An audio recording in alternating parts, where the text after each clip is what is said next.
ప్రేమ, సంతోషం, సమాధానం, దీర్ఘశాంతం, దయాళుత్వం వరకు చూసుకున్నాం. ఇప్పుడు మంచితనం, లాస్ట్ వీక్ కూడా కొన్ని విషయాలు మాట్లాడుకున్నాం. ఈరోజు అదే విషయాన్ని మనము కంటిన్యూ చేసుకుందాం. కొద్ది విషయాలు జ్ఞాపకం చేసుకుందాం. దేవునికి స్తోత్రం కలుగును గాక. ఉన్నటువంటి కంటెంట్ అంతటినీ చెప్పుకోవడానికి మనకు సమయం సరిపోదు కాబట్టి మనకి వీలైనంత వరకు మాట్లాడుకుంటున్నాం. ఒకవేళ దానికి సంబంధించినటువంటి ఏదైనా ఒక టెక్స్ట్ని మీకు నేను గ్రూప్లో పోస్ట్ చేస్తూ ఉన్నాను. దయచేసి దాన్ని స్టడీ చేయడానికి ప్రయత్నం చేయండి. వారం అంతా కూడా అదే అంశం మీద మీ యొక్క దృష్టిని ఉంచడానికి ప్రయత్నం చేయండి. దేవునికి స్తోత్రం కలుగును గాక. ఈ మంచితనము అనే మాటకి, ఈ మంచితనము అనే మాట తెలుగులో మనకి మంచితనం అని ఉంది, ఇంగ్లీష్లో లవింగ్ కైండ్నెస్ అని రాస్తుంది, బట్ హీబ్రూలో ఖసెద్ అనే పదం రాస్తుంది. అనండి ఒకసారి మాట, ఖసెద్, CHESED అనండి ఒకసారి. ఖసెద్ అనండి ఒకసారి. CHESED కాదు, ఖసెద్ అనండి ఒకసారి. ఖసెద్ అంటానికి బైబిల్లో హీబ్రూలో గ్రేస్ అంటానికి we have 3 words. Grace or mercy, ఈ మాటలు పలకడానికి మనకి 3 పదాలు ఉన్నాయి. జట్టి వెళ్ళలేదా? జట్టిని పంపించేయండి. ఓకే, రైట్, చూడండి ఒకసారి. నెంబర్ 1 ఖసెద్, తర్వాత రహూమ్. రహూమ్ అంటే కంపాషన్ అని అర్థం. So compassion. ఇంకో 3వ పదం ఏంటో చెప్తారా? హన్నా అనే పదం వినే ఉంటారు కదా, హన్నా, యోహాను. ఓకే, హన్నా, యోహాను, ఈ పదాలన్నీ కూడా ఒకే విషయాన్ని ఖేన్ అంటాం హీబ్రూ భాషలో. ఈ ఖేన్ అనే పదము కూడా హన్నా అనే పదానికి, లేకపోతే గ్రేస్ అనమాట. ఈ 3 కూడా డిఫరెంట్ గ్రేస్. ఓకే, సరే. అందులో ఇక్కడ అనగా ఆత్మఫలాల లిస్టులో, ఆత్మఫలాలకి సంబంధించినటువంటి లిస్టులో ఏదైతే మంచితనం అని రాస్తుందో ఆ మంచితనము దగ్గర ఖసెద్ అనే పదం రాస్తుంది. ఒక్కసారి ఆ 3 పదాలని మీకు ఎక్స్ప్లెయిన్ చేస్తాను అర్థమయ్యే విధంగా.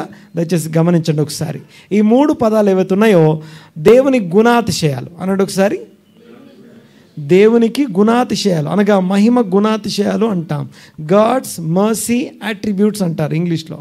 మర్సీ అట్రిబ్యూట్స్, లేకపోతే ఆ యొక్క దేవునికి గుణాతిశయాలు కొన్ని ఉన్నాయి. ఎన్ని ఉంటాయి? మొత్తం 13 గుణాతిశయాలు ఉంటాయి. ఏంటండి? కొంచెం గట్టిగా చెప్పండి ఒకసారి. 13 గుణాతిశయాలు. ఆ గుణాతిశయాలు ప్రచురించడానికే, రిఫ్లెక్ట్ చేయడానికే, లేకపోతే మన జీవితాల్లో మేనిఫెస్ట్ చేయడానికే దేవుడు క్రీస్తు యేసు రక్తంలో మనల్ని కొనుక్కున్నాడు. రాజులని యాజకులుగా చేశాడు.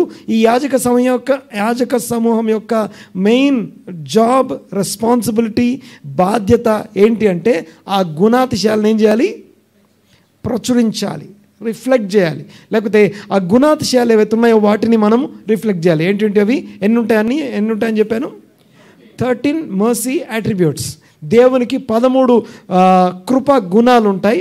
ఆ 13 గుణాల్లో ఈ 3 పదాలు ఉంటాయి. ఆ 13లో ఈ 3 ఉంటాయి. ఏమేమి చెప్పాను నేను ఇందాక? ఒక్కసారి మళ్ళీ ఒకవేళ తెలుసు, ఇదే ఫస్ట్ టైం ఏంటుంటే జస్ట్ నోట్ చేసుకోండి, ఇంగ్లీష్లో రాసి పెట్టుకోండి. మొదటిదేమో ఖసెద్, గ్రేస్ అంటాం. రెండోదేమో రహూమ్ అంటే కంపాషన్ అని అర్థం. మూడోది ఖేన్, CHEN, ఖేన్ అంటాం. దీన్ని హన్నా అనే పదం కావచ్చు, యోహాను అనే పదం కావచ్చు. ఈ హన్నా, యోహాను, ఈ పదాలన్నింటిలో ఉన్నటువంటి హన్నా అనే పదం ఏదైతే ఉందో అది కృప అని అర్థం. యోహాను అంటే గాడ్ ఈజ్ గ్రేషియస్ అని అర్థం. ద లార్డ్ ఈజ్ గ్రేషియస్, దేవుడు నా పట్ల కృప కలిగి ఉన్నాడు అని అర్థం. దేవునికి స్తోత్రం. ఈ 3 కృపలని పరిచయం చేస్తాను ముందు. అనగా కృప కోసం వాడే ఈ 3 పదాలు ఎలా ఉంటాయో వీటిని మనకు అర్థమయ్యే భాషలో ఒక ఎగ్జాంపుల్తో నేను జ్ఞాపకం చేస్తాను. గమనించండి ఒకసారి. మనం ఏం చేస్తామంటే అవుట్ ఆఫ్ అవర్ అబండెన్స్, దేవుడు మనకిచ్చిన అబండెన్స్లో నుంచి ఒక ఫ్యామిలీ ఏం చేశారంటే,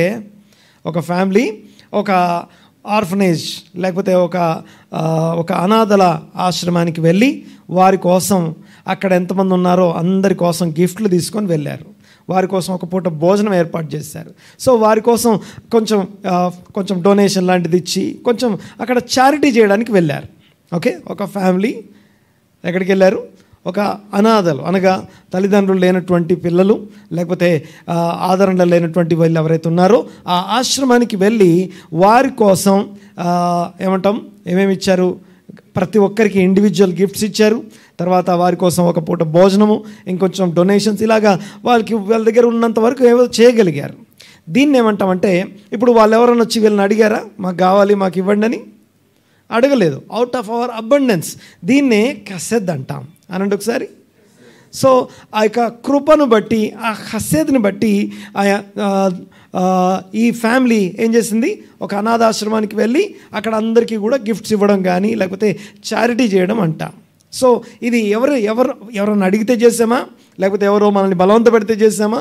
సో అది మన అబండెన్స్లో నుంచి మనం ఇష్టపడి మనంతటా మనం చేసేదాన్ని కెసెద్ అంటాం. తర్వాత చూడండి ఒకసారి. రెండోది దీన్ని ఏమంటామంటే రహూమ్ అంటాం, అనగా కంపాషన్ అంటాం. అందులో ఒక చిన్న పిల్లవాడు ఒకడు ఏడ్చుకుంటూ వచ్చాడు. ఓకే, అందరికీ గిఫ్ట్స్ ఇచ్చాం. సో ఈ ఒక్క పిల్లవాడికి నాకు గిఫ్ట్ రాలేదని గట్టిగా ఏడుస్తున్నాడు. ఓకే, అర్థమవుతుంది కదా. అందరు వేరు, ఈ ఒక్క వ్యక్తి వేరు. ఓకే, ఈ ఒక్క వ్యక్తి ఏం చేస్తున్నాడంటే ఏడుస్తూ ఉన్నాడు. ఏడుస్తూ ఉంటే ఏ ఫ్యామిలీ అయితే ఆ డొనేషన్స్ లేకపోతే గిఫ్ట్స్ పట్టుకొని వెళ్ళిపోయారో వారి కంటి చూపులో పడ్డారు ఆ అబ్బాయి, ఆ చిన్న పిల్లవాడు. వాళ్ళ ఫ్యామిలీ అయ్యో ఈ పిల్లవాడికి గిఫ్ట్ రాలేదట అని ఏడుస్తూ ఉంటే దీన్ని ఖేన్ హన్నా అంటాం. చూడండి ఒకసారి. ఈ వ్యక్తి ఏడుస్తున్నాడు, మొరపెడుతున్నాడు, లేకపోతే తనకి రాలేదని తనకు కావాలని తను పొందుకోలేదని చెప్పి ఏడుస్తూ ఉంటే ఆ కంటి చూపు వాళ్ళ మీద పడ్డదాన్ని బట్టి ఆ వ్యక్తిని కొంచెం దగ్గర తీసుకొని ఆ బాబుని ఎత్తుకొని వారి కన్నీళ్ళు తుడిచి ఇప్పుడు ఏం చేస్తామంటే 2 గిఫ్ట్లు ఇస్తాం. రెగ్యులర్గా అందరికి ఇచ్చిన గిఫ్ట్ కాక ఎక్స్ట్రా గిఫ్ట్ ఇస్తాం. దీన్ని ఏమంటాం? హన్నా, హేన్, గ్రేస్ అంటాం. ఓకే, మొదటిది గ్రేసే, రెండోది కూడా గ్రేసే. ఓకే, కృప, కనికరము లేకపోతే దయ అంటాం కదా. సో ఐ డోంట్ నో, ఒక్కొక్క చోట ఒక్కొక్క పదం తెలుగులో ట్రాన్స్లేట్ చేయబడింది, అందుకనే నేను హీబ్రూలోనే వాటిని పరిచయం చేస్తున్నాను. చూడండి ఒకసారి, గమనించండి. ఫస్ట్ ఏమో అందరికీ ఇచ్చాం. ఎలా ఇచ్చామంటే, ఎందుకు ఇచ్చామంటే అవుట్ ఆఫ్ అబండెన్స్. సో ఈ ఒక్క వ్యక్తికి మాత్రం డబల్ ఎందుకు ఇచ్చాం? ఆ డబల్ ఎందుకు ఇవ్వబడిందంటే వాడు స్పెషల్గా కనికరించబడ్డాడు. ఓకే, పర్సనల్ గ్రేస్ అంటాం దీన్ని ఏమంటాం? అందరికీ కలిపి వచ్చే కృప వేరు, ఈ ఒక్క వ్యక్తికి ఇండివిజువల్గా ఆ వ్యక్తి యొక్క మొర, ఆ వ్యక్తి యొక్క ఏడు, ఆ వ్యక్తి యొక్క సమస్య దేవుడు గుర్తించడం, లేకపోతే ఇలా గుర్తించి ఒకరి ప్రార్థన, ఒకరి కన్నీళ్ళు, ఒకరి ఏడుపు.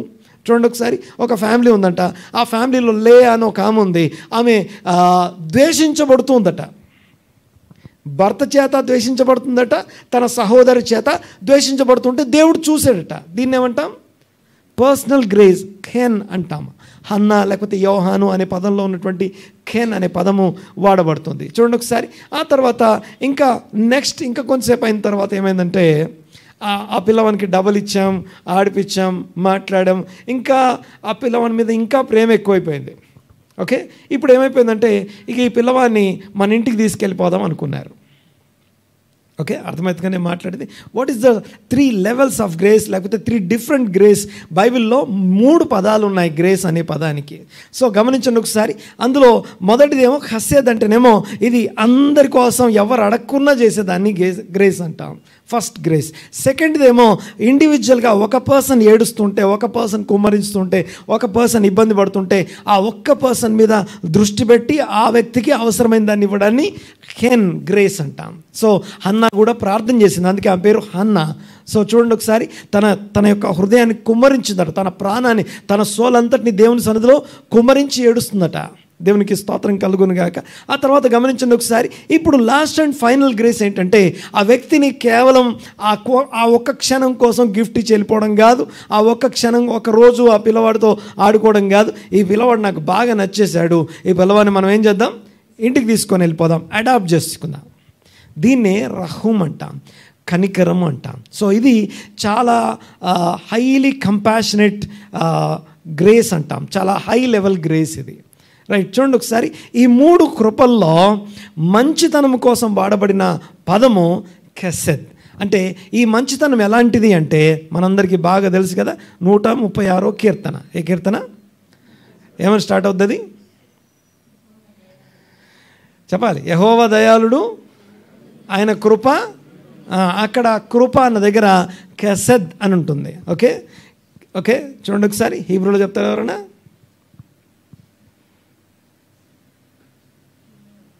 చెప్పండి. కీలే ఓలాం ఫస్ట్ది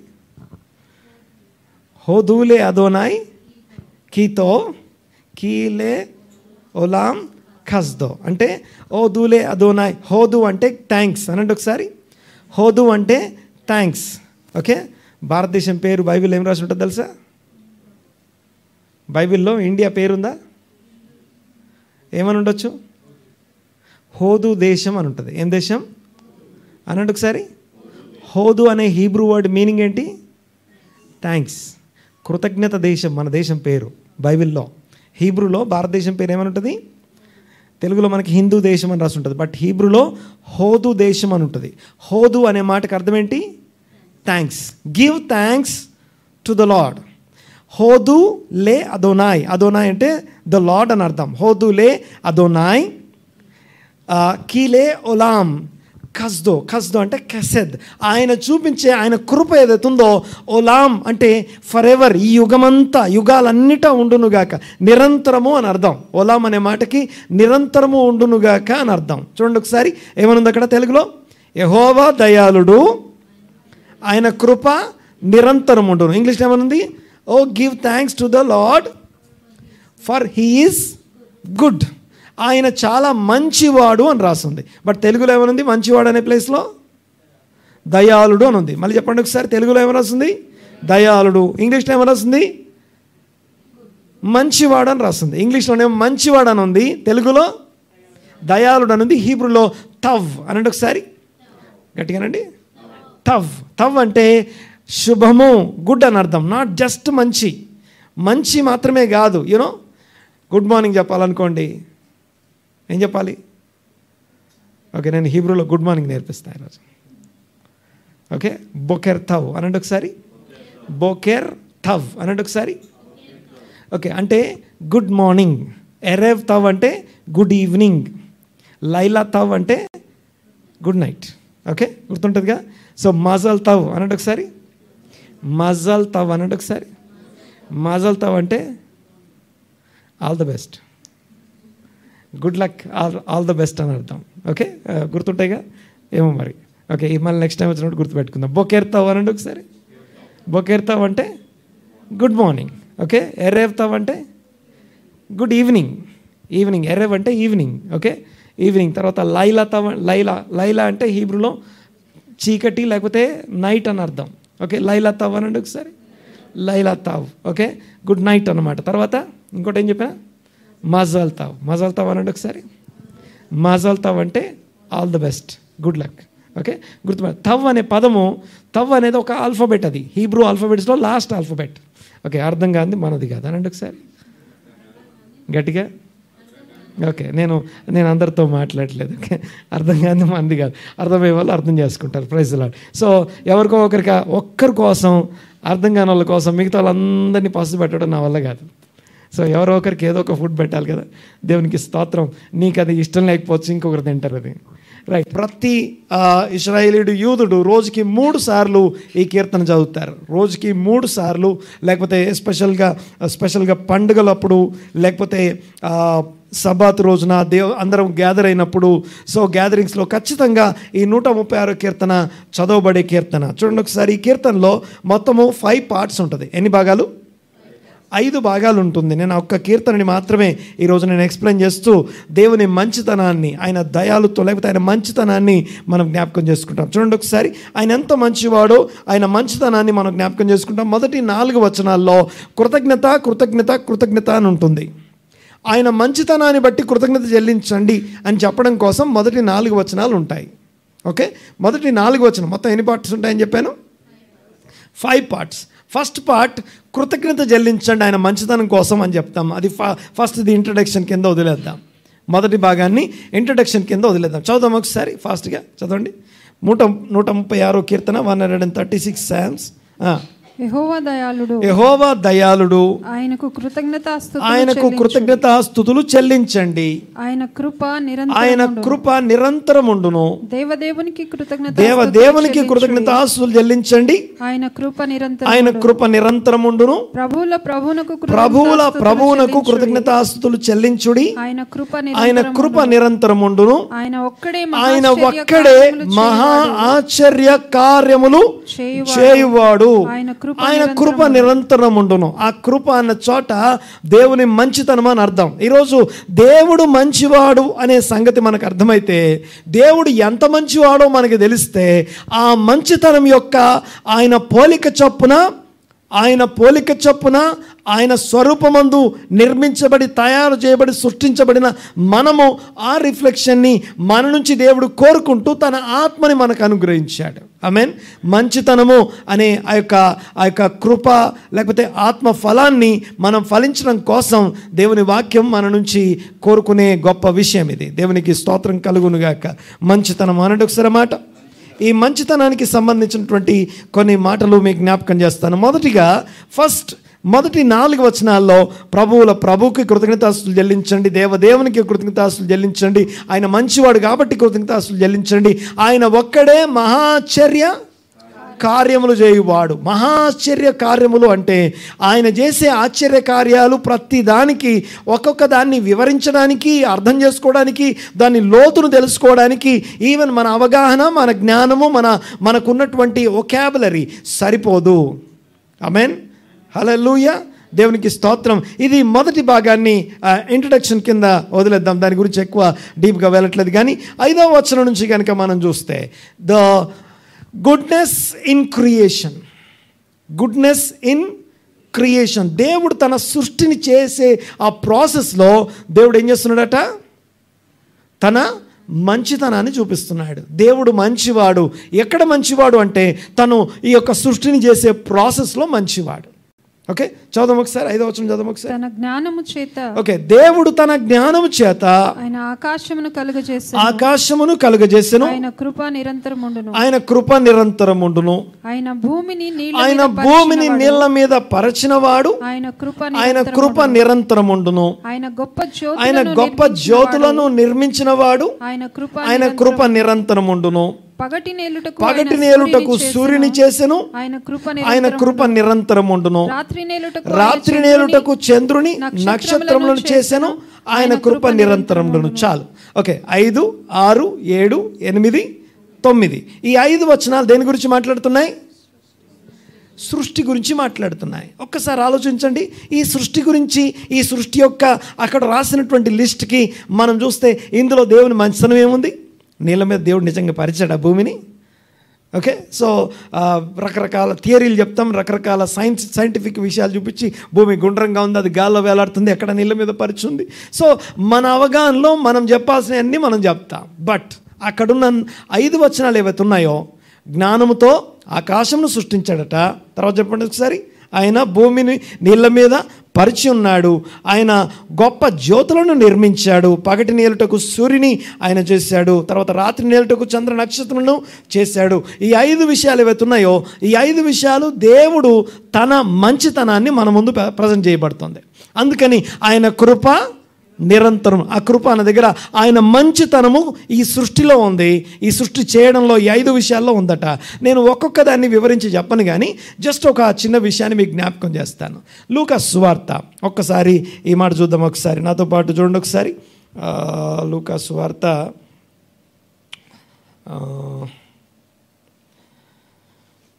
ప్రైజ్ ద లార్డ్. లూకా సువార్త 7వ అధ్యాయం అనుకుంటా.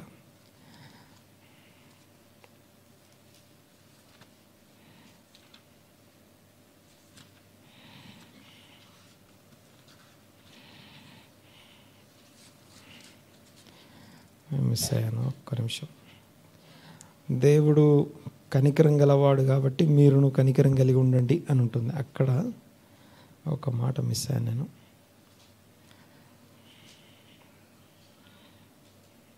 6:35 లూకాసు వార్త 6వ అధ్యాయము 35వ వచనం చదవండి ఒకసారి. మీరైతే ఎట్టి వారిని గూర్చి అయినను నిరాశ చేసుకొనక మీ శత్రువులను ప్రేమించుడి. మీ శత్రువులను ప్రేమించండి, మేలు చేయండి, అప్పు ఇయ్యండి, అప్పుడు మీ ఫలము గొప్పదై ఉండును. మీరు సర్వోన్నతుని కుమారులు, మీరు సర్వోన్నతుడు మంచివాడు అనబడుతున్న దేవుని కుమారులై ఉంటారు. తర్వాత ఆయన కృతజ్ఞత లేని వారి ఎడల దుష్టుల ఎడలను ఉపకారి అయి ఉన్నాడు. కాబట్టి మీ తండ్రి కనికరము గలవాడు కాబట్టి మీరును కనికరం గలవారై ఉండండి. అప్పుడు మీరు సర్వోన్నతుని కుమారులై ఉంటారు. తర్వాత తీర్పు తీర్చకుడి, అప్పుడు మిమ్మును గూర్చి తీర్పు తీర్చబడదు. నేరం మోపకండి, అప్పుడు మీ మీద నేరము మోపబడదు. క్షమించుడి, అప్పుడు మీరు క్షమించబడతారు. ఇయ్యుడి, అప్పుడు మీకు ఇయ్యబడును. అణచి కుదిలించి దిగజారునట్లు నిండు కొలతతో మనుషులు మీ వడిలో కొలుతురు. మీరు ఏ కొలతతో కొలుస్తారో అదే కొలత మీకు మరలా కొలవబడును. దేవునికి స్తోత్రం. యాక్చువల్గా రెఫరెన్సెస్ అన్నీ ఇప్పుడు నేను చూపించలేను, కానీ జస్ట్ ఫాస్ట్గా కొన్ని విషయాలు మీకు జ్ఞాపకం చేస్తాను. ఇక్కడ ముఖ్యంగా గమనించండి ఒకసారి. దేవుడట కృతజ్ఞత లేని వారు ఎవరు అనండి ఒకసారి. ఇప్పుడు మనం దీనిలో ఈ కీర్తనలో మెయిన్ పాయింట్ మనం ఏం చూస్తాం? ఫస్ట్ 4 వచనాల్లో కృతజ్ఞత. ఆయనకి కృతజ్ఞత చెల్లించండి, ఆయనకు కృతజ్ఞత చెల్లించండి. దేవుని మంచితనాన్ని బట్టి ఆయనకి కృతజ్ఞత చెల్లిస్తూ ఉండాలి. కానీ దేవుని కృతజ్ఞత మొట్టమొదట ఆయన సృష్టిలో ఆయన కృతజ్ఞత మంచితనం కలిగి ఉన్నాడు. చూడండి ఒకసారి ఇంకొక వచనం జ్ఞాపకం చేస్తాను. మత్తయి సువార్త 5వ అధ్యాయం 43వ వచనం చూడండి ఒకసారి. మత్తయి సువార్త 5వ అధ్యాయం 43వ వచనం. నీ పొరుగువాన్ని ప్రేమించి నీ శత్రువులను ద్వేషించుమని చెప్పబడిన మాట మీరు విన్నారు కదా. నేను మీతో చెప్పినదేమనగా, మీరు పరలోకమందున్న మీ తండ్రికి కుమారులై ఉండునట్లు మీ శత్రువులను ప్రేమించుడి. మీ పరలోక, ఇందాకనేమో లూకా సువార్తలో 6వ అధ్యాయంలోనేమో సర్వోన్నతుడైన దేవుని కుమారులు అంటాడు. ఇక్కడనేమో మీ దేవుని కుమారులుగా మీరు ఉండునట్లు మీరు క్షమించండి అంటాడు. తర్వాత కంటిన్యూ. మీ శత్రువులను ప్రేమించుడి, మిమ్మల్ని హింసించు వారి కొరకు ప్రార్థన చేయండి. ఆయన చెడ్డవారి ఎందుకు చేయాలి ప్రార్థన? ఎందుకు శత్రువుల్ని ప్రేమించాలి? ఎందుకు హింసించే వారి కోసం ప్రార్థన చేయాలి? ఎందుకు మనల్ని వ్యతిరేకించే వాళ్ళ కోసం ప్రార్థన చేయాలి? ఎందుకు ప్రేమించాలంటే మీ పరలోకపు తండ్రి మంచివాడు కాబట్టి. మీ పరలోకపు తండ్రి ఎక్కడ మంచివాడు అంటే కృతజ్ఞత లేనివారు అనండి ఒకసారి. కృతజ్ఞత లేని వారికి ఆయన కృప చూపించి మేలు చేస్తాడట, ఉపకారం చేస్తాడట. ఎలా చేస్తాడో చూడండి ఒకసారి. ఇక్కడ చదవమా. ఆయన చెడ్డవారి మీదను మంచివారి మీదను సూర్యుని ఉదయింపచేసి. ఓకే, సో ఇందాక చదివినటువంటి 5 వచనాల్లో ఒకటి సూర్యుని చేశాడనుంది, భూమిని పరిచాడనుంది, ఆకాశమును చేశాడనుంది, రాత్రిని ఏలడానికి చంద్ర నక్షత్రాలు చేయబడ్డాయి అని ఉంది. వీటన్నిటిలో ఉన్న ఒకే ఒక విషయాన్ని ఒక వీటిని ఏమంటాం అంటే ఫినామినాన్ అంటాం. యూనో, వర్షం ఎలా పడుతుంది? వర్షం ఎక్కడి నుంచి వస్తుంది? ఆకాశంలోకి ఎలా వెళ్తుంది? అది భూమిలోంచే పైకి పోయేది. ఓకే, సముద్రములో ఉన్నటువంటి వర్షము ఆకాశానికి పోతుంది, ఆకాశంలో ఉన్నటువంటి ఆ మేఘాల్లో ఉన్నటువంటి వర్షము మరల భూమి మీద పడుతుంది. ఆయన ఆ వర్షం పడేటప్పుడు అదొక ఫినామినల్ లాగా కనపడుతుంది మనకి. ఒక చక్రంలాగా కనపడుతుందేమో, ఒక సైకిల్ లాగా కనపడుతుందేమో. కానీ ఆ సైకిల్ వెనకాల దేవుని హస్తం ఉంది. దేవుడు క్రియేషన్, సృష్టి మాత్రమే చేయలేదు, దాన్ని నిర్వహిస్తున్నాడు. మేనేజ్మెంట్ కూడా ఆర్గనైజ్డ్, ఒక ఆర్కెస్ట్రేటెడ్ స్ట్రక్చర్ని ఆయన మెయింటైన్ చేస్తున్నాడు. అందులో ఆ మెయింటైన్ చేసే ప్రాసెస్లో ఆ వర్షం పడేటప్పుడట కృతజ్ఞత చెల్లించని వారు, దేవుని సృష్టిని బట్టి, తన యొక్క సృష్టి కార్యాన్ని బట్టి ఆయనకి కృతజ్ఞత చెల్లించని వారి చెడ్డవారి మీదను, దుష్టుల మీదను, మంచివారి మీదను, చెడ్డవారి మీదను తన వర్షమును కురిపిస్తున్నాడట. నెంబర్ 2, వారి మీద తన సూర్యుని ఉదయింపజేస్తున్నాడు. సూర్యుడు అనండి ఒకసారి. ఏమవుతుంది సూర్యుడు లేకపోతే? ఒక సోలార్ కానీ సన్ సంబంధించినటువంటి ఆ యొక్క రిసోర్స్ లేకపోతే మనం ఏమైపోతాం? ఈ భూమి మీద మనకు తిండే దొరకదు. ఒక్కసారి ఇమాజిన్ కూడా ఊహించలేము మనము. సూర్యుడు లేనటువంటి సృష్టిని మన ఊహకు కూడా తెచ్చుకోలేము. సో ఎవ్రీథింగ్ ఆర్కెస్ట్రేటెడ్, అన్నీ కూడా చక్కగా ఏది ఎక్కడ ఉండాలో అన్నీ చక్కగా నిర్వహించబడుతూ ఉన్నాయి. దేవునికి స్తోత్రం కలుగునుగా. ఒకసారి వెనకాల చూడమా. సో చూడండి ఒకసారి, ఇక్కడ అవన్నీ కూడా దేనికి అవి చక్కగా ఒకదానికొకటి ఆర్గనైజ్డ్గా స్ట్రక్చర్తో నిర్మించబడి ఉన్నాయి. వాటన్నిటిలో ఏమున్నాయంటే అవన్నీ మనకి కాలములు, సూచనలు తెలియజేస్తున్నాయి. ఈ 5 విషయాలు ఏవైతే ఉన్నాయో, ఈ 5 థింగ్స్ ఏవైతే ఉన్నాయో చూడండి ఒకసారి. ఏవి మాట్లాడుకున్నాం మనం? దేవుడి సృష్టిలో మొదటిది ఆకాశం సృష్టించబడింది, 2 భూమి, 3 సూర్యుడు, చంద్రుడు మరియు నక్షత్ర. ఇవన్నీ కూడా దేన్ని తెలియజేస్తున్నాయంటే దేవుని మంచితనము తన సృష్టిలో తెలియజేయబడుతుంది. ఈ సృష్టిలో దేవుడు ఎంత మంచివాడో, అనగా ఎంత ఆర్గనైజ్డ్గా, ఎంత ఆర్కెస్ట్రేటెడ్గా ఈ విషయాలన్నీ జరుగుతున్నాయో మనం చూస్తూ ఉన్నాం. గమనించండి ఒకసారి. అవన్నీ చక్కగా దేనికి అవి ఒక పద్ధతిగా జరుగుతూ ఉండడం ఏదైతే ఉందో. ఇంకో విషయం ఏంటంటే ఏ గ్రహం ఇంకో గ్రహంతో కొలైడ్ అవ్వట్లేదు.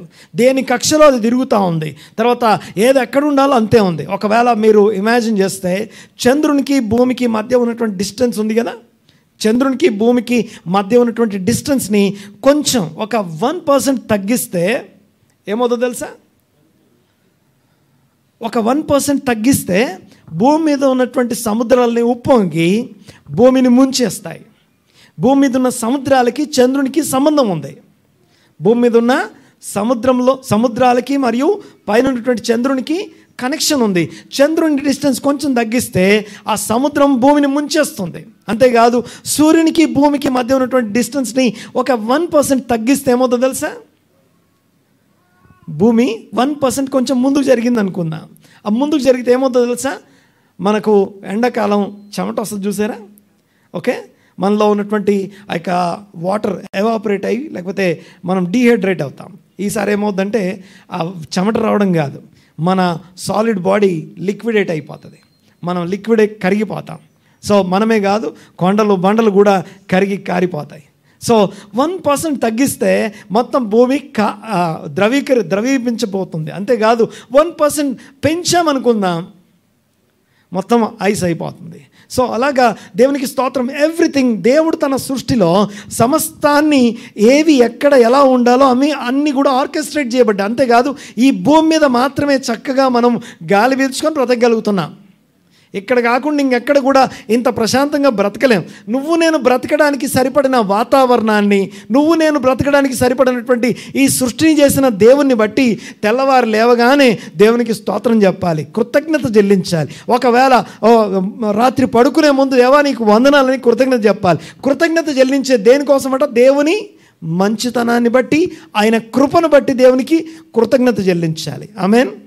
దేవునికి స్తోత్రం. గమనించండి ఒకసారి, దేవుడు మంచివాడు. ఎక్కడెక్కడ మంచివాడు అంటే ఫస్ట్ ఇది మొదటి భాగం, మొదటి 4 వచనాలేమో కృతజ్ఞత గురించి మాట్లాడుకుంటే, ఇంట్రడక్షన్ వదిలేస్తే ఫస్ట్ పార్ట్ అంటే ఆ యొక్క 5వ వచనం నుండి 9వ వచనం వరకు మాట్లాడుకున్నాం. అందులో దేవుని సృష్టి విషయంలో దేవుడు మంచివాడై ఉన్నాడు అని మాట్లాడుకున్నాం. ఇక నెక్స్ట్ వచనం చదవండి ఒకసారి. కీర్తనల గ్రంథము 136వ కీర్తన 10వ వచనం ఫాస్ట్గా. ఐగుప్తు దేశపు తొలిచూలును ఆయన హతము చేసెను. ఆయన కృప నిరంతరముండును. వారి మధ్య నుండి ఇశ్రాయేలీయులను ఆయన రప్పించెను. ఆ ఐగుప్తీయుల మధ్యలో నుండి ఇశ్రాయేలును ఆయన బయటికి రప్పించెను. ఆయన కృప నిరంతరముండును. చేయి చాచి తన బాహుబలము చేత వారిని రప్పించెను. బాహుబలము చేత వారిని రప్పించెను. ఆయన కృప నిరంతరముండును. తర్వాత ఎర్ర సముద్రమును ఆయన పాయలుగా చేసెను. ఆయన కృప నిరంతరము ఉండును. ఓకే, మళ్ళొకసారి అనండి సార్ మాట. ఎర్ర సముద్రమును పాయలుగా చేశాను. ఆయన కృప, యాక్చువల్గా పాయలంటే 2 పార్ట్స్ అని కాదు,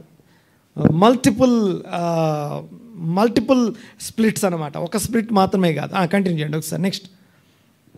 ఆయన ఇశ్రాయేలీయులను దాని నడుమ దాటిపోజేసెను. తర్వాత ఆయన కృప నిరంతరముండును. ఫరోను అతని సైన్యమును ఎర్ర సముద్రములో ముంచివేసెను. ఆయన కృప నిరంతరముండును. అరణ్య మార్గమున ఆయన తన ప్రజలను తోడుకుని వచ్చెను. ఆయన కృప నిరంతరం. ఒక్క నిమిషం, ఈ ఎర్ర సముద్రం జీలేదాకా మనం ఆగుదాం ఒకసారి. దీన్నంతా ఏమంటాం అంటే God's goodness in redemption, deliverance అంటాం, విడుదల అన్నట్టు ఒకసారి అన్నమాట. దేవుని యొక్క మంచితనము, ఆ యొక్క విడుదల మరియు ఆ యొక్క విడిపించే విషయంలో దేవుడు మంచివాడు. ఆయన మంచితనం అన్నట్టు ఒకసారి అన్నమాట. దేవుని మంచితనము మొదటిది ఎక్కడ మాట్లాడుకున్నాం? సృష్టిలో మంచితనం అని మాట్లాడుకున్నాం. సృష్టిలో మంచితనం అయితే మనకేం చెప్తుంది? మన మంచితనం ఎలా కోరుకుంటుంది అది?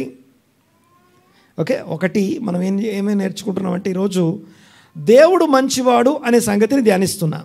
అట్ ద సేమ్ టైం ఆ దేవుని మంచితనానికి సంబంధించిన విషయం మనకి బోధపడేటప్పుడు మన నుంచి ఏం కోరబడుతుందో నేర్చుకుంటున్నాం. ఇందాక మనం మత్తయి సువార్త, లూకా సువార్త 2 వచనాలు చదివాం. దేవుడు తన సృష్టి విషయంలో మంచివాడు. అలాంటి మంచివాడు కృతజ్ఞత లేని వారి మీద కూడా వర్షాన్ని, సూర్యుని ఉదయింపజేస్తున్నాడు. కాబట్టి మీరు కూడా ఏం చేయండి? కృతజ్ఞత లేకుండా మిమ్మల్ని హింసించే వారు ఎవరైనా ఉంటే వాళ్ళ కోసం ప్రార్థన చేసి మీరు మంచోళ్ళై ఉండండి. మీ మంచితనాన్ని చూపించండి. మీరు శత్రువులు ఎవరైతే ఉన్నారో వారిని ప్రేమించండి. మిమ్మల్ని ఎవరైతే ఇబ్బంది పెడుతున్నారో వారిని క్షమించి మీరు కూడా మంచోళ్ళై మీ సర్వోన్నతుడైన దేవుని కుమారులుగా మంచివారై ఉండండి అని చెప్పబడుతుంది. This is first point. Okay, చాలా సింప్లిఫైడ్ భాషలో మాట్లాడుతున్నాను నేను. ఓకే, ఒక్కొక్క దాంట్లోకి మనం డీప్గా వెళ్ళట్లేదు, ఒక్కొక్క పాయింట్లోకి డీప్గా వెళ్ళట్లేదు, జస్ట్ సింపుల్గా మాట్లాడుకుంటాం. దేవుడు సృష్టి చేసి సృష్టిలో కృప కలిగిన ఆయన కృప నిరంతరం ఉండును, ఆయన మంచివాడు అంటే ఆ మంచితనం వల్ల మనమే నేర్చుకుంటామంటే దేవుడు కృతజ్ఞత లేని వారి మీద కూడా ఇవన్నీ చేస్తూ కంటిన్యూ చేస్తున్నప్పుడు ఈరోజు మనము కూడా అలాగే కృతజ్ఞత కలిగి మనము కూడా కృతజ్ఞత లేని వారు మన చుట్టూ ఉంటే వాళ్ళకి క్షమించాలి. ఆ దేవునికి కుమారులమై ఉండున్నట్లు ఆ మంచోడి పిల్లలం కాబట్టి మంచోళ్ళమై ఉండాలి. ఓకే, మరి చెప్పండి ఒకసారి. మంచోడి పిల్లం కాబట్టి మంచోళ్ళమై ఉండాలి. ఇది ఫస్ట్ మొదటి మాట. ఎలా ఉండాలనో అర్థమైంది. ఇక రెండవ దాని దగ్గరికి వచ్చేసరికి ఏమని చెప్పబడుతుంది అక్కడ? మొట్టమొదట మనకు చెప్పబడే పాయింట్ ఏంటంటే తొలిచూలు పిల్లని చంపాడు అని ఉంది. ఇందులో మంచితనం ఏముంది? ఐగుప్తు తొలిచూలును దేవుడు చంపితే అదట మంచితనమాట. ఓకే, బాగా వినండి ఒకసారి. బైబిల్ దేవుని గురించి మనకు తెలిసి ఉండాల్సిన ఒక ముఖ్యమైన విషయం ఏంటంటే గాడ్ ఈజ్ గుడ్ అనండి ఒకసారి. అంతేకాదు సామెతల గ్రంథంలో ఒక మాట రాసి ఉంటుంది, ఆయన సదుపదేశం మన కొరకు సిద్ధపరిచాడు అని ఉంటుంది. ఏం ఉపదేశం అంటే? గుడ్ మెసేజ్ అన్నమాట. అనండి ఒకసారి. దేవుడు మనకేమిస్తాడు? Good message. ఆ గుడ్ మెసేజ్లో ఉదాహరణకి మీరు ఇది చేయండి అని చెప్పాడు అనుకోండి, మీకు అందులో ఒకవేళ ఇబ్బంది కలిగే విధంగా మీకు అనిపిస్తుండొచ్చేమో, కానీ దాంట్లో గుడ్ మెసేజ్ అది. ఓకే, అర్థమైంది కదా? సో మీరు శత్రువుని ప్రేమించండి అనేది మీకు కఠినంగా ఉండొచ్చేమో, but it is good message. సదుపదేశం అనండి ఒకసారి. 4వ అధ్యాయం సామెతల గ్రంథంలో ఆ మాట సదుపదేశం, ఆ గుడ్ మెసేజ్ లేకపోతే ఆ గుడ్ సర్మన్ అని అర్థం. మంచి ఉపదేశాన్ని మన కొరకు సిద్ధపరిచాడట. ఆమేన్, రైట్. నా పాయింట్ ఏంటంటే ఐగుప్తు దేశపు తొలిచూలుని చంపితే ఎలా మంచితనం అవుతుంది? దేవుని విడిపించే విషయంలో, రెడెంప్షన్ అండ్ డెలివరెన్స్ విషయంలో దేవుడు మంచివాడు. రెండో పాయింట్ మాట్లాడుకుంటున్నాం. మొదటి విషయమో creation and management organised structure విషయంలో దేవుడు కృపగలవాడు, మంచివాడు. ఆ మంచితనం మనకు ఎలా ఉపయోగపడుతుందో, మన నుంచి ఏ మంచితనం కోరుకుంటుందో అర్థమైంది. రెండో పాయింట్లోకి వెళ్ళిపోతున్నాం. అదేంటంటే దేవుడు విడిపించే విషయంలో, విడుదల కలిగించే విషయంలో దేవుడు మంచివాడు. ఐగుప్తు తొలిచూలును చంపితే ప్రయోజనం ఏంటి? చాలా జాగ్రత్తగా ఈ మాట వినాలి. బైబిల్ మొత్తం మీరు అబ్జర్వ్ చేస్తే మ్యాక్సిమం కనిపించే ఒక విషయం ఏంటంటే ఐగుప్తు నుంచి మిమ్మల్ని విడిపించిన యెహోవాను నేనే అని కనపడుతుంది. ఎక్కడికి వెళ్ళినా అదే కనపడుతుంది. యూనో ఆఫ్టర్ ఈ యొక్క మెసేజ్ అయిపోయిన తర్వాత మనం ఏం చేస్తాం? శర్వణ అయిన తర్వాత ఏం చేస్తాం? అమ్మా, కమ్యూనియన్ దగ్గరికి వెళ్తాం. What is that communion? Communion దేని గురించి? కమ్యూనియన్ దేని గురించి? దేనికోసం కమ్యూనియన్ అది? చెప్పండి, మీకు తెలిసి చెప్పండి. క్రూసిఫిక్షన్ కదా, యేసు ప్రభు మరణ పునరుత్థానాలకు సంబంధించింది కదా. ఆయన మరణాన్ని జ్ఞాపకం చేసుకుంటున్నాం కదా. యాక్చువల్గా ఆ మరణాన్ని జ్ఞాపకం చేసుకోవడం అనేది లేఖన ప్రకారం ఆయన మరణించాడు. ఏ లేఖన ప్రకారం మరణించాడు? ఐగుప్తు నుంచి ఇశ్రాయేలుని బయటకు తీసుకురాడు. పులియని రొట్టెను పట్టుకుంటున్నాం. మనం ఏం చేస్తున్నాం అనండి ఒకసారి గట్టిగా మాట. ఒక పులియని రొట్టె పట్టుకున్నాం, మరలా పస్కా పండుగ ఆ తొలుచూలు ఆ డే దాకా వెళ్ళిపోతున్నాం మనం. సో చూడండి ఒకసారి, అంటే ఐగుప్తు నుంచి ఇశ్రాయేలుని బయటకు తీసుకురావడం, డెలివరెన్స్ అండ్ రెడెంప్షన్లో దేవుడు చాలా మంచివాడు. ఆ మంచితనం అనేది కేవలం ఒక ఈవెంట్ లేకపోతే ఒక హిస్టారికల్ ఈవెంట్ మాత్రమే కాదు, కానీ ఒక ఎడ్యుకేషన్ ప్రోగ్రామ్. అది దాన్ని ఏమంటాం?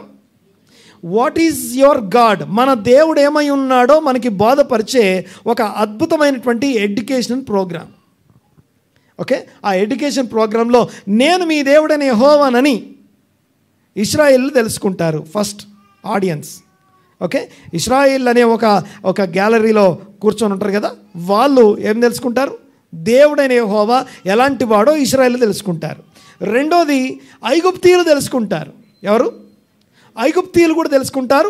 ఐగుప్తీయులు అనే ఒక గ్యాలరీ ఉంది, అక్కడ ఉన్న వాళ్ళకి కూడా వీళ్ళు కూడా ఆడియన్స్, వీళ్ళకి కూడా ప్రదర్శించబడుతుంది, వీళ్ళకి కూడా ఎడ్యుకేషన్ ఇవ్వబడుతుంది. ఏంటో ఎడ్యుకేషన్ అంటే నేను మీ దేవుడైన యెహోవాను. తర్వాత ఫరో అత్యంత కఠినమైన హృదయం, ఈ ప్రపంచంలోనే ఒక ల్యాబ్ ర్యాట్ అంటాం వాడిని. ఏమంటాం? కొంచెం గట్టిగానండి, గట్టిగా. ల్యాబ్ ర్యాట్ అంటే తెలుసా? ర్యాట్ అంటే ఎలక. ఓకే, ప్రయోగశాలలో ఉండే ఒక ర్యాట్ లాంటి వాడు అనమాట. దేవుడు అంటాడు రోమపత్రిక 9వ అధ్యాయంలో, నేను ఒక పాత్రని, అనగా ఏదైనా ఇప్పుడు మొన్న వ్యాక్సినేషన్కి అనుకున్నారు, ఫస్ట్ ఎవరికి ఇస్తారు? అది ర్యాట్స్కి ఇస్తాం. అలాంటి దేవుని ప్రయోగశాలలో ఒక ల్యాబ్ ర్యాట్ ఉంది. ఆ ర్యాట్ పేరేం పేరు? ఫరో. ఆ ల్యాబ్ ర్యాట్ పేరేం పేరు? ఫరో. ఎందుకు ల్యాబ్ ర్యాట్ అంటే, ఫరోని దేవుడు ఏమంటాం అంటే తెగులు వెంట తెగులు, తెగులు వెంబడి తెగులు ఫరోకి, ఫరో ప్రజలకి అవి కలుగుతూ ఉంటే అదొక ఎడ్యుకేషనల్ ప్రోగ్రామ్. అది ఈ ఎడ్యుకేషన్ ప్రోగ్రామ్ అప్పుడెప్పుడో హిస్టారికల్ ఈవెంట్ మాత్రమే కాదు. ఇది గమనించండి ఒకసారి. ఈ ఫరో అనబడుతున్న ఈ యొక్క పర్సన్ని దేవుడు ఎలా తయారు చేశాడంటే, నువ్వు ఎంత ఎదురాడుతావో ఎదురాడు. తన హృదయం కఠినపరచబడిందట. సమస్య రాగానే నా కోసం ప్రార్థన చేయండి అంటాడు. సమస్య రాగానే నా కోసం ప్రార్థన చేయండి. సమస్య అయిపోయాక హృదయం కఠినపరచుకో. ఆ కఠినపరచుకోవడం అంటే అర్థం ఏంటంటే, ఇక ఈ భూమి మీద ఉండబోయే నెక్స్ట్ జనరేషన్ ఇంకెవరన్నా వచ్చినా తమ హృదయాన్ని పరుచుకునే వాళ్ళందరికీ ఈ ఫరో అనేవాడు ఒక ఎగ్జాంపుల్ అనమాట, ఒక ల్యాబ్ ర్యాట్ లాంటి వాడు. అంటే ఇంకా ఎంత కఠినపరచుకుంటావో కఠినపరచుకో, ఎంత ఎదురాడుతావో ఎదురాడు. దేవుణ్ణి వద్దని, దేవుడు వద్దు, దేవుడు అవసరం లేదు, దేవుడు నాకు అవసరమే లేదని ఎంత ఎదురాడుతావో ఎదురాడు. నీవు ఒక ల్యాబ్ ర్యాట్. అందరికీ నిన్నొక పాత్రగా నిన్ను చూపించి చెప్తాను నేను, ఎదురాడితే ఇంతకంటే ఎదురాడేవాడు ఎవరు లేడు. ఇంకా ఎవరు? ఫరో కంటే ఎదురాడే వాళ్ళు ఎవరు లేరట. ఇక అందుకని ఏమని రాస్తుంది? ఫరో యొక్క హృదయం దేవుడే కఠినపరిచాడని రాసి ఉంటుంది బైబిల్లో. ఎవరు కఠినపరిచారట? ఓకే, దాన్ని ఇంకా కొంచెం మీకు అర్థమయ్యే భాషలో చెప్తాను చూడండి ఒకసారి. బాక్సింగ్ జరిగేటప్పుడు ఇద్దరు ఏం చేస్తారు? ఆ బౌట్లో ఎవరెవరు ఉంటారు? ఇద్దరు ఉంటారుగా. ప్రత్యర్థులు ఇద్దరైనా ఇంకెవరు ఉంటారా? చెప్పాలి. మూడో వ్యక్తి కూడా ఉంటాడుగా, రెఫరీ ఉంటాడు. ఓకే, ఒక వ్యక్తి బాగా పిడిగుద్దులు, అనగా అవతల వాడు కోలుకోకుండా స్పీడ్గా పంచ్ మీద పంచ్ పడతా ఉందనుకోండి, వాడు తిరిగి కొట్టలేని పరిస్థితిలో ఉన్నప్పుడు ఈ రెఫరీ ఏం చేస్తాడు? వచ్చి ఇద్దరిని వెనక్కి లాగేస్తాడు, ఆపేస్తాడుగా. ఓకే, ఎందుకు ఆపేది? అయిపోవద్దు, మ్యాచ్ వెంటనే అయిపోవద్దు, వీడికి కొంచెం అవకాశం ఇవ్వాలి. ఎవరికి? ఆ తిరిగి కొట్టలేకపోతున్న వ్యక్తికి కొంచెం అవకాశం ఇవ్వాలి. అప్పుడు ఏమవుద్ది? వాడు తిరిగి బలం పుంజుకుంటాడు. తర్వాత నెక్స్ట్ రౌండ్, నెక్స్ట్ అలాగా ఇంకో టైం వచ్చిన తర్వాత ఇంకా లేవలేకుండా పడిపోతే అప్పుడు మ్యాచ్ విన్ అన్నమాట. సో సేమ్ అదే తెగులు అనండి ఒకసారి. తెలుగులో మనం తెగులు అంటాం. 10 తెగుళ్ళు ఉన్నాయిగా. ఐగుప్తు దేశంలో 10 తెగుళ్ళు ఉన్నాయి. ఆ 10 తెగుళ్ళు ఏవైతే ఉన్నాయో, 10 ఆ తెగులు అనే పదానికి హీబ్రూ వర్డ్కి మీనింగ్ ఏంటంటే పంచ్ అని అర్థం. బాక్సింగ్ పంచ్ లాంటిది అనమాట. Okay, so punch after punch, ఒక్కొక్క పంచ్ మీద పంచ్ పడతా ఉంటే ఈ ఫరో కోలుకోలేకుండా పోతూ ఉంటే మరలా దేవుడే వాని హృదయాన్ని కఠినపరచాడట. ఓకే, ఇంకా ఎదురాడు. అప్పుడే అయిపోయిందా? ఇంకెంత ఎదురాడుతావో ఎదురాడు, ఎంత దేవుణ్ణి కాదంటావో, దేవుణ్ణి వ్యతిరేకిస్తావో ఎదురాడు అని చెప్పి ఐగుప్తు రాజు అయినటువంటి ఆ ఫరోని దేవుడు దానికోసం ఆ పాత్రగా తయారు చేసుకున్నాడట. ఓకే, మళ్ళీ చెప్తాను. ఆ ఐగుప్తు నుంచి ఇశ్రాయేల్ని బయటికి తీసుకురావడం అనే ప్రోగ్రామ్ ఏదైతే ఉందో అది education program, divine education program అనండి ఒకసారి. దేవుడు అంటే ఏంటో ఈ ప్రపంచానికి తెలియజేయడం కోసం డివైన్ ఎడ్యుకేషన్ ప్రోగ్రామ్. ఆ ఎడ్యుకేషన్ ప్రోగ్రాంలో ఒక్కొక్క గ్యాలరీలో ఒక్కొక్క డిపార్ట్మెంట్ ఒక్కొక్కరు కూర్చున్నారు. ఇశ్రాయేలు అనే ఒక గ్యాలరీ ఉంది, వాళ్ళు ఎడ్యుకేట్ అవుతున్నారు. ఇశ్రాయేల్ని విడిపించే దేవుడైన యెహోవా అని నేర్చుకున్నారు. ఐగుప్తీయులు నేర్చుకున్నారు. ఏమని నేర్చుకున్నారు? ఇశ్రాయేల్ని విడిపించినటువంటి అబ్రహాం, ఇస్సాకు, యాకోబుల దేవుడైన యెహోవా అని ఎవరు తెలుసుకున్నారు? ఐగుప్తీయులు తెలుసుకున్నారు. మూడోది ఎవరు తెలుసుకున్నారు? ఆ ఐగుప్తు రాజు అయిన ఫరో కూడా దేవుడైన యెహోవా అని తెలుసుకున్నాడట. ఫరో కూడా ఏం తెలుసుకున్నాడు? ఫైనలీ దేవుడు అని తెలుసుకున్నాడు. యూనో 7వ తెగులు వచ్చినప్పుడు మనకు తెలుసు కదా, 7వ తెగులు వచ్చినప్పుడు ఏమని రాస్తుంది చదవండి. తర్వాత 7వ తెగులు అంటే అగ్ని, వడగండ్లు. ఓకే, అగ్ని అంటే ఫైర్, వడగండ్లు అంటే ఐస్, వాటర్.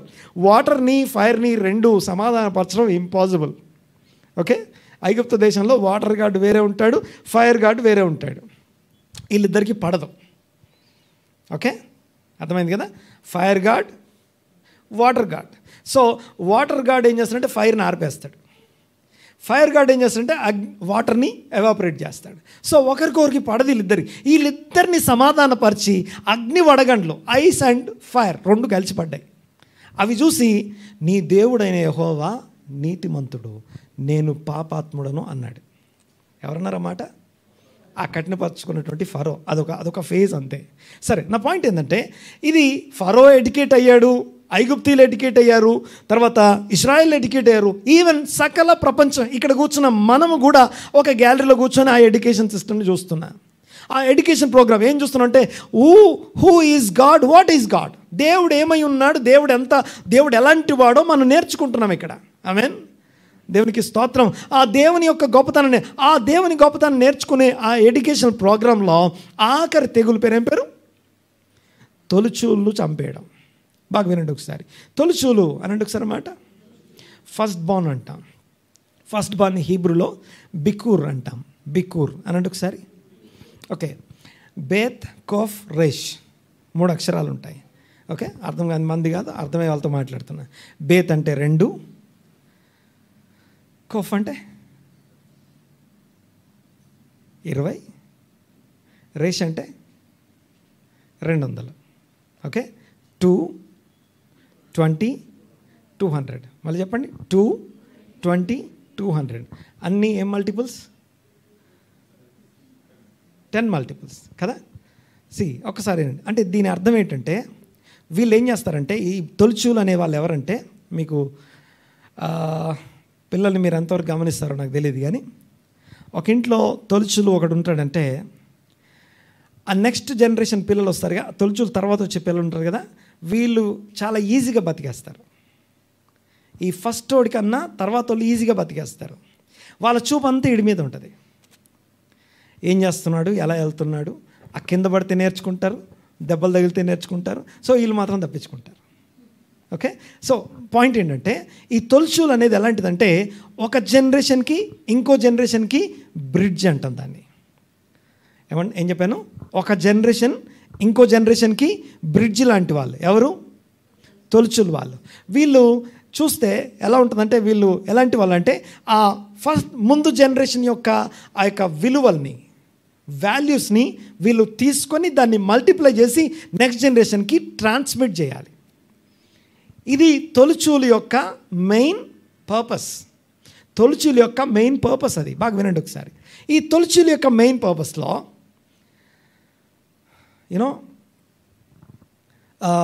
ఐగుప్తు దేశం యొక్క తొలిచూలు పరిస్థితి ఏంటంటే, ఐగుప్తు దేశంలో ఆ సీజన్కి వచ్చేసరికి, ఆ టైం ఫ్రేమ్కి వచ్చేసరికి the most wicked generation ready అయింది అక్కడ.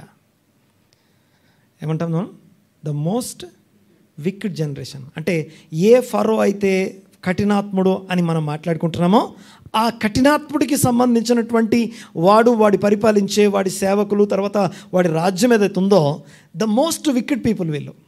ఈ విక్కిడ్నెస్ని ఇప్పుడు తొలిచూలు ఏం చేస్తుందంటే ఆ వాల్యూస్ తీసుకొని దాన్ని మల్టిప్లై చేసి 2, 20, 200 దాన్ని మల్టిప్లై చేసి నెక్స్ట్ జనరేషన్కి ట్రాన్స్మిట్ చేయబోతుంది. సో ఇప్పుడు ఏం చేయాలి? ఇప్పుడు దేవుడు ఒక అల్టిమేట్ ప్లాన్ కలిగి ఉన్నాడు. ఏంటి ఆ ప్లాన్ అంటే, లెట్స్ బ్రేక్ ద బ్రిడ్జ్. ఐగుప్తీయుల తొలిచూలును హతం చేశాడు. ఆ హతం చేయడం వల్ల ఏం జరిగిందంటే ఈ ట్రాన్స్మిషన్ ఆగిపోయింది. ఫస్ట్ పాయింట్ ఏమైంది? ట్రాన్స్మిషన్ ఆగిపోయింది. First point. సెకండ్ ఏం జరిగిందంటే ఇశ్రాయేల్ అందరికీ చెప్పాడు, మీ ఇండ్లల్లో కూడా తొలిచూలు నశించలేదు అంటే it is just because of your faith in the lamb. మీరు ఎవరైతే పస్కా గొర్రెపిల్లను ఆశ్రయించారు కదా, ఏ గొర్రెపిల్ల రక్తం అయితే ఇంటి గడపలకు అంటుందో ఆ ఇంట్లో తొలిచూలు చనిపోలేదు. తెగులు అనండి ఒకసారి. ఓకే, తెగులు అంటే పాండమిక్ అనుకుందాం మన భాషలో.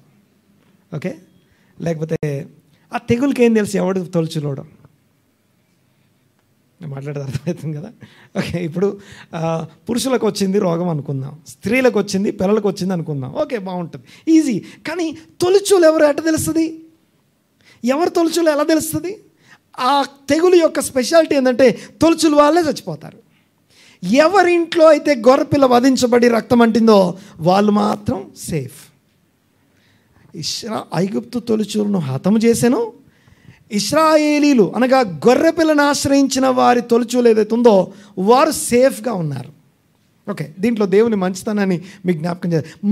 ఓకే, దేవుని యొక్క ప్లాన్ ఎంత అద్భుతంగా ఉంటుందంటే ఆయన జ్ఞానం, ఆయన మంచితనము ఏ స్థాయిలో ఉంటుందో చూడండి ఒకసారి. ఒకటి, ద మోస్ట్ వికెడ్ జనరేషన్ యొక్క బ్రిడ్జ్ బ్రేక్ అయింది ఒకటైతే.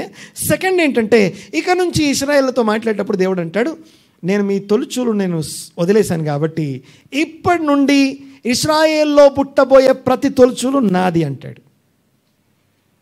ఏం చేయాలి ఇప్పుడు?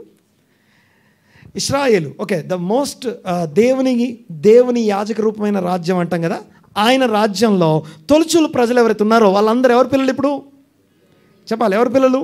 దేవుని పిల్లలు. సో ఈ దేవుని పిల్లల్ని ఏం చేయాలి? ఎవరికి ఇచ్చేయాలి? ఇప్పుడు మన తొలిచూలను దేవునికి ఇచ్చేయాలి. అంటే ఇశ్రాయేలు అనబడుతున్న దేవుని ప్రజలు యాజక రూపమైన రాజ్యంలో తొలిచూలు పిల్లలు ఎలా ఉంటారంటే, ఓకే, ఈ తొలిచూలు పిల్లల్ని పుట్టగానే తీసుకెళ్ళి మందిరంలో పెట్టాలి. మందిరంలోకి తీసుకెళ్ళి పెళ్ళప్పుడు ప్రమాణాలు ఉంటాయి కదా, యాజకుని దగ్గర ప్రమాణాలు అలాంటివి ఉంటాయి అన్నమాట. ఏమంటామంటే, ఇదిగో నా కుమారుని తీసుకొచ్చాను అన్నప్పుడు యాజకుడు అడుగుతాడు, ఇదిగో ఈ కుమారుని ఇక్కడ వదిలేసి వెళ్ళిపోతావా, దేవునికి ఇచ్చేస్తావా? ఎందుకంటే ఈ బిడ్డ ఎవరు బిడ్డ? నీ బిడ్డ కాదు. ఎవరి బిడ్డ? దేవుని బిడ్డ. దేవుని బిడ్డ కాబట్టి దేవుని బిడ్డని దేవుని మందిరంలో వదిలేసి వెళ్తావా, లేకపోతే నువ్వు ఇంటికి తీసుకెళ్తావా అని అడుగుతారు. అడిగినప్పుడు వాళ్ళు దానికి కొంత ఏమంటామంటే ఒక పేమెంట్ ఉంటుంది. ఆ పేమెంట్ చేసి ఓకే విడిపించుకోవాలన్నమాట. తొలిచూలుని విడిపించటం అంటాం దీన్ని. అనండి ఒకసారి తొలిచూలుని ఏం చేయాలి? విడిపించుకోవాలి. ప్రతి ఇంట్లో ఇశ్రాయేల్ తరతరాలకి ఏం చేయాలంటే ఫస్ట్ బోర్న్గా పుట్టిన బేబీని తీసుకెళ్ళి దేవుని మందిరానికి తీసుకెళ్ళి ఆ బేబీని విడిపించి తీసుకురావడం అంటే అర్థం ఏంటంటే ఇంటికి తీసుకొచ్చాం, బేబీని అయితే ఇంటికి తీసుకొచ్చాం మందిరం నుంచి. ఓకే, ఈవెన్ మరియ కూడా యేసు ప్రభుని ఇంటికి తెచ్చుకుంది. మరియా యోసేపులు ఎక్కడ పోయారు? తొలిచూలు బిడ్డని దేవుని మందిరాన్ని తీసుకెళ్ళి వీళ్ళు ఇంటికి తెచ్చుకున్నారు. ఓకే, బాగా వినండి ఒకసారి.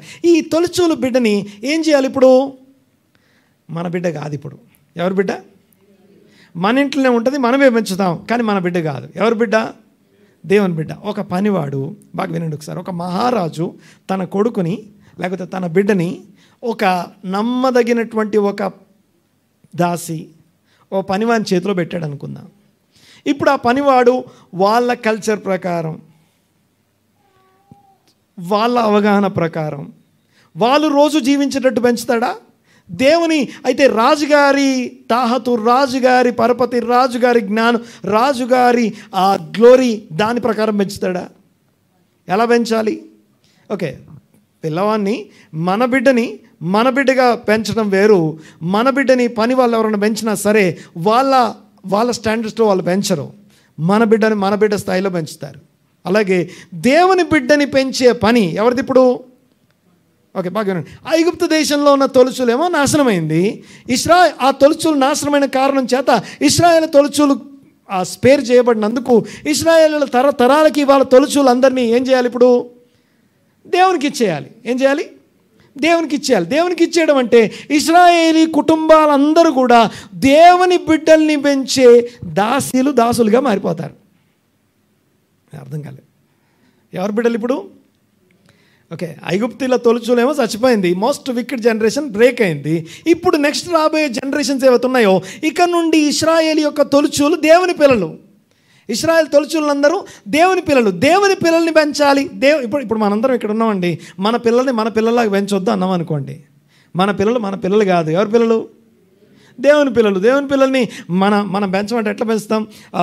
మాకు తెలిసింది 10th క్లాస్ చదివించడం, ఇంటర్మీడియట్ చేయడం, డిగ్రీ చదివించడం, తర్వాత లేకపోతే బీటెక్ చేపిస్తాం, లేకపోతే డాక్టర్ చేస్తాం, లేకపోతే బీఈడి చేపిస్తాం. బట్ దేవుడు ఏమనుకున్నాడో మనకేం తెలుసు? ఏం చేయాలి అప్పుడు? దేవుని పిల్లలాగా పెంచాలంటే ఏం చేయాలి అప్పుడు? మనం పోయి దేవుని వాక్యం చదువుకోవాలి, ఆయన చిత్తం ఏంటో పోయి నేర్చుకుంటాం. ఇలాగా ఒక్క తొలిచూలు నశింపజేయుట అనే ఒక్క పదంలో దేవుడు తన మంచితనం అంతా చూపించాడు. ఓకే, సో వికెడ్ జనరేషన్ని ఒక దగ్గర బ్రేక్ చేయడమే కాకుండా మోస్ట్ అడ్వాన్స్డ్ జనరేషన్ అనగా దేవుని పిల్లల యొక్క జనరేషన్ భూమి మీద ఎస్టాబ్లిష్ అవ్వడానికి ఒక ప్రణాళిక సిద్ధపరిచాడు. హల్లెలూయా. అర్థం కాదు, మనది కాదు. దేవునికి స్తోత్రం. అట్లా వదిలేయకండి, మళ్ళీ వినండి ఒకసారి నేనేం మాట్లాడుతున్నా. ఒకసారి చదవం ఒకసారి. దేవుడు విడిపించే విషయంలోనూ, తర్వాత ఆ యొక్క డెలివరెన్స్ అండ్ రెడెంప్షన్ విషయంలో కూడా దేవుడు తన కృప చూపించాడు. ఆయన మంచివాడు. దేవుడు క్రియేషన్లో మంచివాడు. ఓకే, దేవుడు సృష్టి చేసే విషయంలో మంచివాడు. నంబర్ 2, దేవుడు ఆ యొక్క విడిపించే విషయంలోనూ మరియు ఆ యొక్క విమోచన మరియు డెలివరెన్స్ అండ్ రెడెంప్షన్ విషయంలో కూడా దేవుడు తన మంచితనాన్ని కృపను చూపిస్తున్నాడు. చదవం ఒకసారి 10వ వచనం. ఐగుప్తు దేశపు తొలి చూలులను ఆయన హతము చేసెను, ఆయన కృప నిరంతరముండును. వారి మధ్య నుండి ఇశ్రాయేలీయులను ఆయన రప్పించెను, ఆయన కృప నిరంతరముండును. చేయి చాచి తన బాహుబలము చేత వారిని రప్పించెను, ఆయన కృప నిరంతరముండును. ఎర్ర సముద్రమును ఆయన పాయలుగా చీల్చెను, ఆయన కృప నిరంతరముండును. ఆయన ఇశ్రాయేలీయులను దాని నడుమ దాటిపోజేసెను, ఆయన కృప నిరంతరముండును.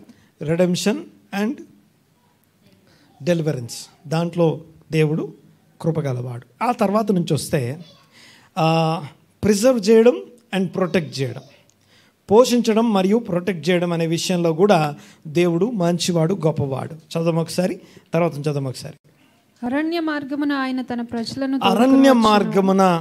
ప్రజలను నడిపించాడు, ఆయన కృప నిరంతరముండును. గొప్ప రాజులను ఆయన హతము చేసెను, ఆయన కృప నిరంతరముండును. నెక్స్ట్, ఆమేన్. ప్రసిద్ధి నొందిన రాజులను ఆయన హతము చేసెను, ఆయన కృప నిరంతరముండును. అమోరీయుల రాజైన సీహోనును ఆయన హతము చేసెను, ఆయన కృప నిరంతరముండును. బాషాను రాజైన ఓగును ఆయన హతము చేసెను, ఆయన కృప నిరంతరముండును. ఆయన వారి దేశమును మనకు స్వాస్థ్యముగా అప్పగించెను, ఆయన కృప నిరంతరముండును. తన సేవకుడైన ఇశ్రాయేలునకు దాన్ని స్వాస్థ్యముగా అప్పగించెను. ఓకే, 16వ వచనం నుంచి 22వ వచనం దాకా వీటన్నిటిని ఏమంటామంటే విల్డర్నెస్ అనగా అరణ్యములో, అరణ్య యాత్రలో ప్రిజర్వ్ చేయడం, పోషించడం, ప్రొటెక్ట్ చేయడం, వీటి విషయంలో దేవుడు కృప కలిగిన వాడట. ఆయన కృప నిరంతరముండును.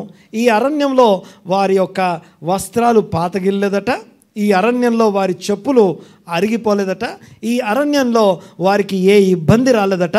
రాత్రి చక్కగా ఆ యొక్క అగ్ని స్తంభము, అగ్ని మేఘం వారి మీద ఉంటుంది, పగలు మేఘ స్తంభము, ఎండ తగలకుండా మేఘ స్తంభం ఉంటుంది. తర్వాత చూడండి ఒకసారి, రోజు పొద్దున్నే విత్తక్కర్లేదు, కోయక్కర్లేదు, ప్రతిరోజు ఆహారం వస్తుంది. అంతేకాదు ప్రతిరోజు వారిని వెంబడించే బండలోని నీళ్లు వాళ్ళని వెంబడిస్తున్నాయి. సో మనిషికి అవసరమైన ఆ యొక్క మినిమం కనీస అవసరాలు, ప్రొటెక్షన్, ప్రిజర్వెన్స్, ఇవన్నీ కూడా దేవుడు చూసుకుంటున్నాడు. ఈ రోజుకి మనం ఉన్నామంటే, బ్రతికున్నామంటే, జీవిస్తున్నామంటే, దేవుని సన్నిధిలో నిలబడ్డాం, కనబడుతున్నామంటే it is just because of his grace and goodness. Amen. దేవునికి స్తోత్రం కలుగును గాక.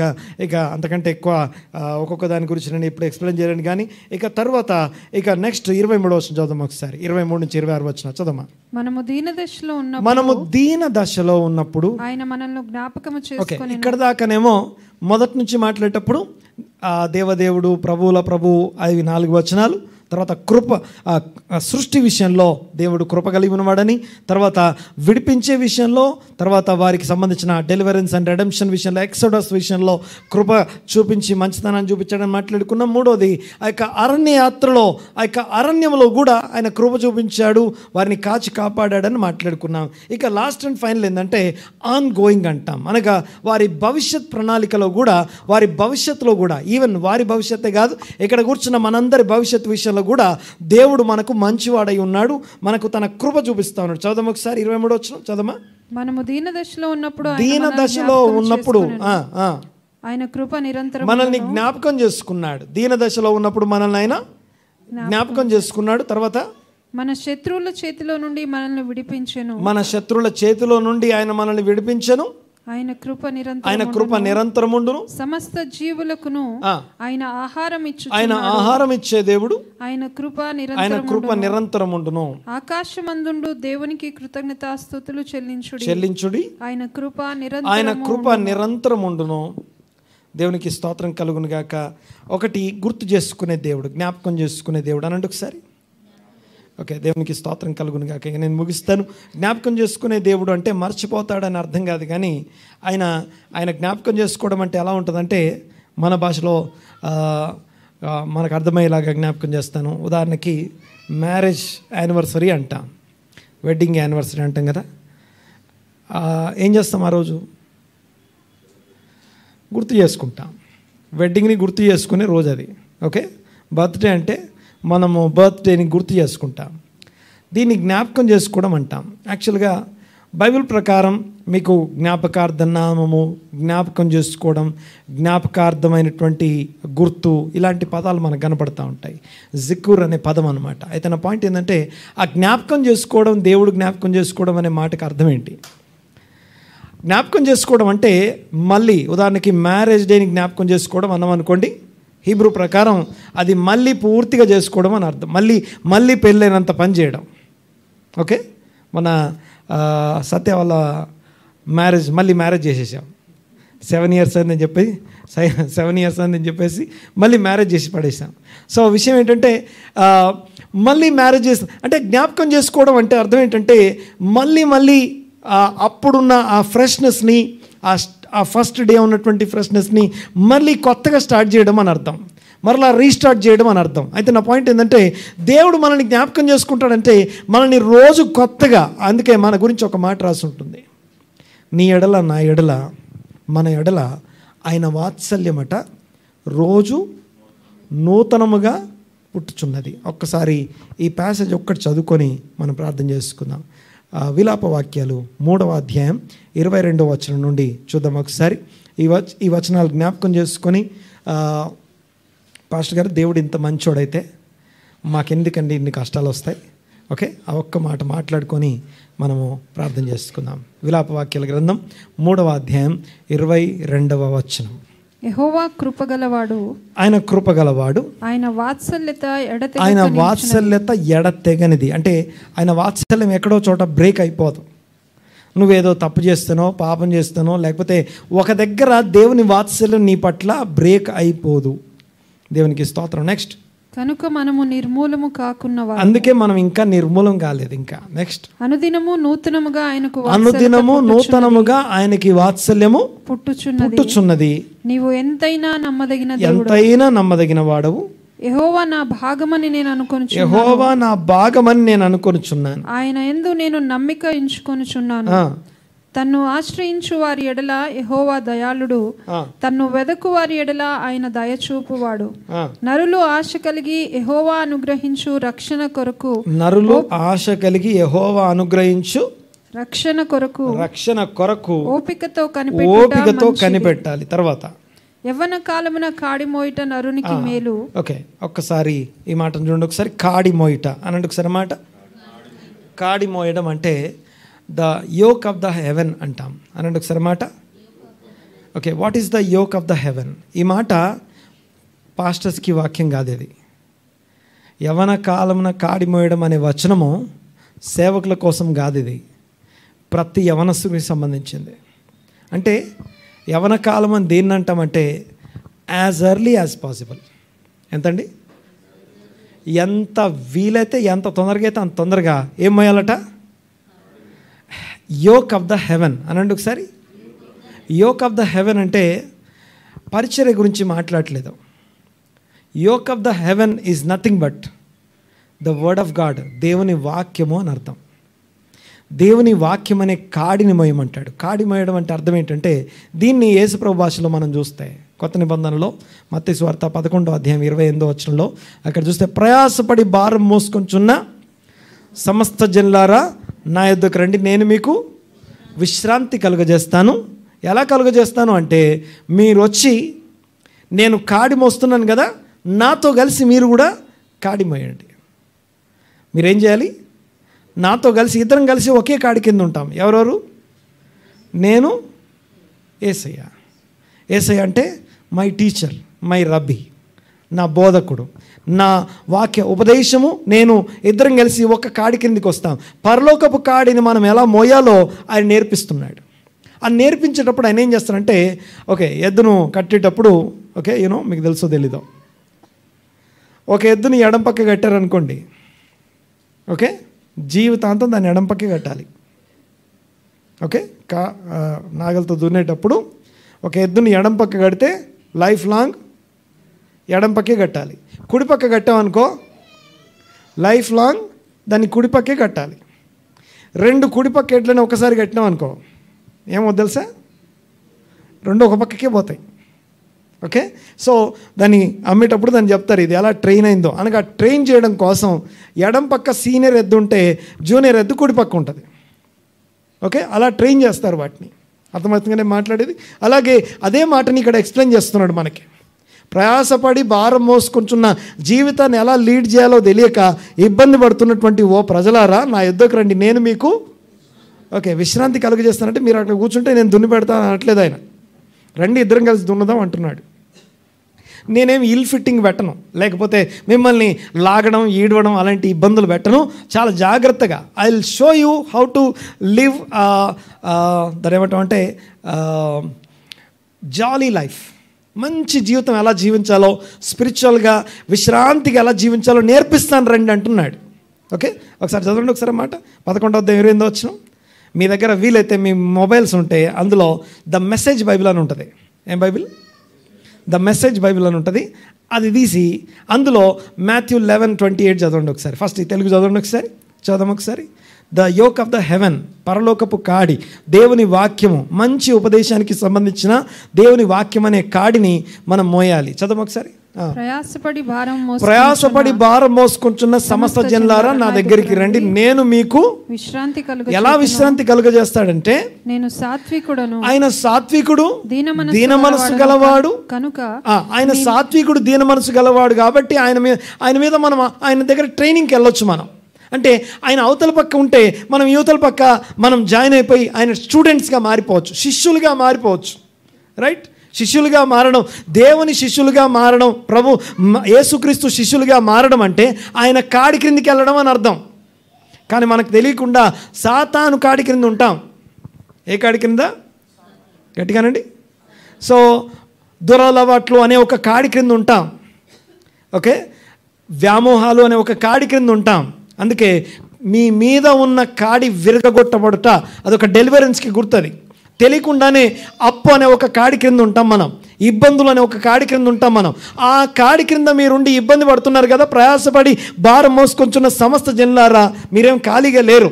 అంటే ఎవరు కాడి క్రింద లేకుండా లేరు, ఏదో ఒక కాడి క్రింద ఉన్నారు మీరు. మనందరం ఏదో ఒక కాడి క్రింద ఉన్నాం. అయితే యవన కాలమందు దేవుని కాడి మోయుట, యెహోవా కాడి మోయుట, పరలోకపు కాడి అనగా దేవుని వాక్యానుసారంగా జీవించడం అనే కాడి క్రిందికి రావడం గురించి ఆ రెండు వాక్యాలు మాట్లాడుతున్నాయి. విలాప వాక్యాల్లో వాక్యము మరియు మత్తయి సువార్త రెండు కూడా ఒకటే విషయాన్ని తెలియజేస్తున్నాయి. చదువుదాం ఒకసారి. నేను సాత్వికుడను దీన మనసు గలవాడను గనుక మీ మీద నా కాడి ఎత్తుకొని, నీ మీద నా కాడి ఎత్తుకొని నా యొద్ద నేర్చుకొనుడి, అప్పుడు మీ ప్రాణములకు విశ్రాంతి కలుగుతుంది. అమ్మ ఏమైనా వెతకగలితే వెతికి పెట్టండి ఒకసారి. ద మెసేజ్ బైబిల్ని స్క్రీన్ షాట్ పెట్టండి ఒకసారి. మాథ్యూ 11:28 దొరికిందా? ఎవరికైనా దొరికితే చదవండి ఒకసారి. Matthew 11:28 the message Bible. Okay, okay, చదివేటప్పుడు ఎట్లా చదవాలంటే చాలా జాగ్రత్తగా చదవాలి. అంటే మామూలుగా అప్పట్లో యవనస్తులకు వాక్యం చెప్పేటప్పుడు దీన్ని మైకేల్ జాక్సన్ దీన్ని ఎట్లా చదువుతారో చదవండి అని చెప్పి, ఓకే, అలా చదవాలి దాన్ని, ఆ వచనాన్ని. అంటే అంత నార్మల్ లాంగ్వేజ్ అది. ద మెసేజ్ బైబిల్ అంటే చాలా క్యాజువల్ లాంగ్వేజ్. దేవుని వాక్యాన్ని మామూలు జనరేషన్కి, ఇప్పుడున్న జనరేషన్కి అర్థమయ్యే కోసం అది హెల్ప్ చేస్తుంది అది. ఓకే, అలా అని చెప్పి దాన్ని ఫాలో అవ్వమని చెప్పట్లేదు నేను. ఓకే, నేను ఏ బైబిల్ని ప్రమోట్ చేయను, ఓన్లీ హీబ్రూ బైబిల్ తప్ప. రైట్, చదవండి ఒకసారి. దొరికిందమ్మా? The message Bible 11:28. ఏదైనా ఒక బ్రౌజర్ తీసి వీడియో స్క్రీన్ షేర్ చేయి. చదువు ఒకసారి. Are you tired? Worn out? Burned out on religion? Come to me. Get away with me and recover your life. Okay. I'll show you how to take a real rest. I will show you how to live a real life. How to take a real rest. How to take a real rest. తర్వాత walk with me and work with me. Watch how I do. Learn the unforced rhythms of grace. Okay, learn the unforced rhythms of grace. Okay, దేవునికి స్తోత్రం. హల్లెలూయా. So కొంతమందికి అర్థమవుతుంది కదా. Right, చదవండి. I won't lay anything. నేను మీ మీద ఏమి ఎలాంటి ఇల్ ఫిట్టింగ్లు పెట్టను. heavy or ill fitting on you. హెవీగా బరువు ఏమి వేయను, మీకు ఇబ్బంది పెట్టను, లాగను, ఏడవను. తర్వాత keep company with me and you learn to live freely and lightly. ఈజీగా లైఫ్ని లీడ్ చేయొచ్చును. ఓకే, ఏం చేయాలట? పరలోకపు కాడి క్రిందికి రమ్మని చెప్తున్నాడు. దేవుని వాక్యం కాడి క్రిందికి రాక మనం అనవసరంగా చెత్త చెదరం అన్ని కాడి కిందికి వెళ్ళిపోయి అనేకమైన ఇబ్బందులు పడుతుంటాం. దేవునికి స్తోత్రం. గమనించండి ఒకసారి. దేవుడు యొక్క వాత్సల్యము దినదినము మన ఎడల నూతనంగా పుడుతుందట. ఆయన మంచితనంలోంచి ఆయన వాత్సల్యం ఎడతెగనిదట. ఆ మంచితనపు వాత్సల్యం క్రింద మనము దేవునితో కలిసి నడిచేటప్పుడు ఎంత తొందరగా మనకున్న బాధను బట్టి ఇబ్బంది పడకుండా ఎంత త్వరగా ఆయన తట్టు తిరిగి ఎంత త్వరగా ఆయన కాడికి అలవాటు పడితే, ఆయన కాడి క్రిందికి వస్తే అంత మంచిది అని చెప్పబడతా ఉంది. అది దేవుని మంచితనానికి ఆయన మంచివాడు. కృతజ్ఞత లేని వారి మీద కూడా తన మంచితనాన్ని చూపిస్తున్నటువంటి దేవుడు, కృప చూపిస్తున్న దేవుడు. అందరూ లేచిపడదాం ఒకసారి. అలాంటి దేవుని యొక్క సన్నిధిలో దేవుని నడిపింపును మనం కలిగి ఉందాం. కళ్ళు మూసుకుందాం ఒకసారి. అందరం లేచిన బట్టి తలలు వంచి కళ్ళు మూసుకొని దేవునికి స్తోత్రం చెల్లిద్దాం. అందరం తలలు వంచి కళ్ళు మూసుకొని ప్రార్థన చేసుకుందాం. తలలు వంచి ఒక్కసారి ప్రార్థన చేద్దాం. ఒక్కసారి. సృష్టి విషయంలో దేవుడు మంచివాడు. విమోచన విడిపించే విషయంలో దేవుడు మంచివాడు. దేవునికి మహిమ కలుగునుగాక. అలాంటి మంచి దేవుడు ఆ యొక్క అరణ్యయాత్రలో కూడా ప్రిజర్వ్ చేసినటువంటి దేవుడు. అందుకని 136 కీర్తనలో ఎడ్యుకేషన్ మాత్రమే కాదు, కానీ ఆ సందర్భాల్లో ఎంత గొప్ప మంచితనాన్ని తన కృప ద్వారా మన విషయాల్లో చూపిస్తున్నాడో అవన్నీ జ్ఞాపకం చేయబడుతున్నాయి. అందుకే ఆయన కృప నిరంతరం ఉండును. ఎడతెగని ఆయన వాత్సల్యమును బట్టి ఆయనకు వందనాలు చెల్లిద్దాం. ఒక్కసారి. దేవా మీకు వందనాలు, స్తోత్రం నాయన. పరలోకపు తండ్రి, సర్వోన్నతుడైన దేవుని కుమారులం అని అనబడినట్లుగా ఆయన మంచితనాన్ని మనము కూడా ఇదిగో రిఫ్లెక్ట్ చేయుదుము గాక. ప్రార్థన చేద్దాం ఒకసారి. దేవా మీకు వందనాలు, స్తోత్రం నాయన. కృతజ్ఞత లేని వారి మీద కూడా, ఇదిగో మీకు లోబడిన వారి మీద కూడా, మీ అందు భయభక్తులు లేని వారి ఎడల కూడా మీరు ఇదిగో కృప చూపిస్తూనే ఉన్నారు, మంచితనాన్ని చూపిస్తూనే ఉన్నారు. ఇదిగో అందరికీ చూపించే కృప. ఇదిగో అందరితో పాటు నీళ్ళు ఇస్తున్నారు, వర్షాన్ని కురిపిస్తున్నారు. అందరితో పాటు ఇదిగో సూర్యుని ఇస్తున్నారు. దేవా మీకు వందనాలు, స్తోత్రం నాయన. ఈ దినపు కృపను బట్టి మీకు వందనాలు నాయన. స్తోత్రం నాయన. మీకే వందనాలు. ఇదిగో నాతో మాట్లాడినందుకు మీకు వందనాలు. విన్న మాటలు మా హృదయంలో స్థిరపరచండి. ఇదిగో నేను స్తోత్రం చెల్లిస్తున్నాం. మీకే వందనాలు. మీ కార్యములు మా ఎడల స్థిరపరచమని ప్రార్థన చేస్తున్నాం నాయన. ఈరోజు వాక్యము మీ బిడ్డల హృదయాల్లో స్థిరపరచండి. ఇదిగో ఎక్కడ ఇంకా దేవునికి లోబడని ఏరియాస్ ఉన్నాయో, ఎక్కడ దేవునికి తమను తాము సబ్మిట్ చేసుకునే ఏరియాస్ ఉన్నాయో, నజరేయుడైన యేసు నామమున ఇదిగో మీ బిడ్డలను దర్శించండి ప్రభువా. ఇదిగో సున్నితమైనటువంటి మీ యొక్క వార్నింగ్ని బట్టి మీకు వందనాలు చెల్లిస్తున్నాం.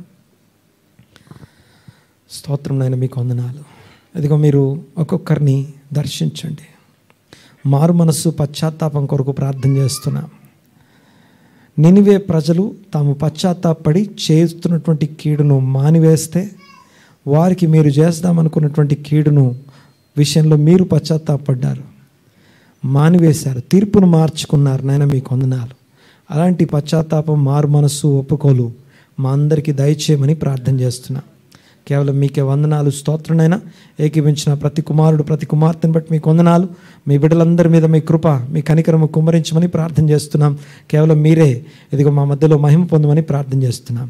మీ యొక్క ఆశీర్వాద సంపూర్ణత, మీ యొక్క జ్ఞానము, మీ తెలివి, వివేచన మా అందరికీ కలుగజేయమని ప్రార్థన చేస్తున్నాం. స్తోత్రము స్తోత్రము స్తోత్రం నాయన, మీకు వందనాలు.